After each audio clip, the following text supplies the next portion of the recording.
Yeah, so I was born and raised in upstate New York, single mom, 4 kids.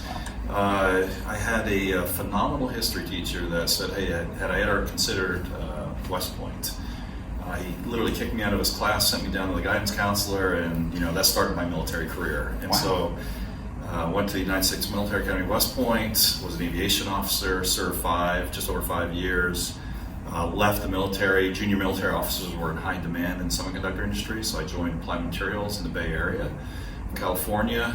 Spent 11 years there, and then through fate, I guess, grace, I ended up getting hired into retail, which is where I sit today at Levi Strauss. But started 7 years at Gap in the Bay Area as well, leading supply chain systems. Went up to Vancouver at Lululemon for another 4 years, leading supply chain engineering for them and putting in their whole ecosystem.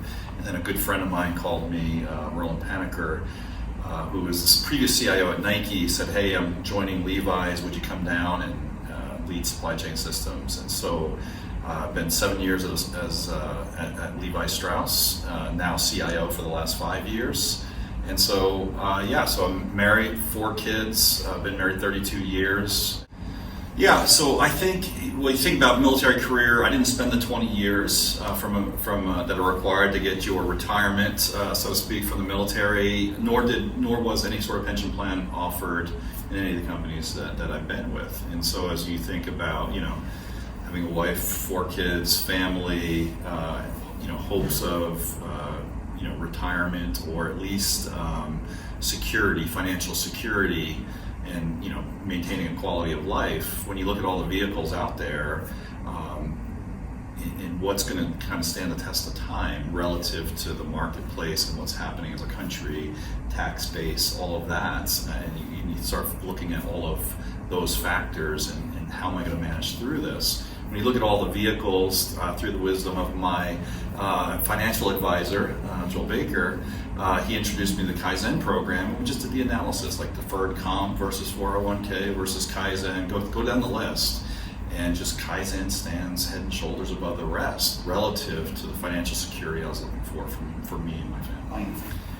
Well, yeah, so I'm 5 years in, right? And peace of mind, I guess, is what I would say, right? Is where I'm at relative to what's possible. Don't know when I'll stop working. We had this conversation earlier. Don't know when I'll stop working, but from a peace of mind standpoint, I think that's the big difference between 5 years ago and today, relative to having some sort of financial security when I decide to stop working. I think I'm very much an engineering mindset, detailed oriented, analyze, data-driven outcomes, right? And so I would say dig into the data, right? Actually put that inner voice away, dig into the data. Actually, the data is actually what's going to tell you the best path forward, and I think the data is super clear in this regard. I'm an engineer background, super data oriented. When you get into the data, it's hard to come away with any other decision, frankly.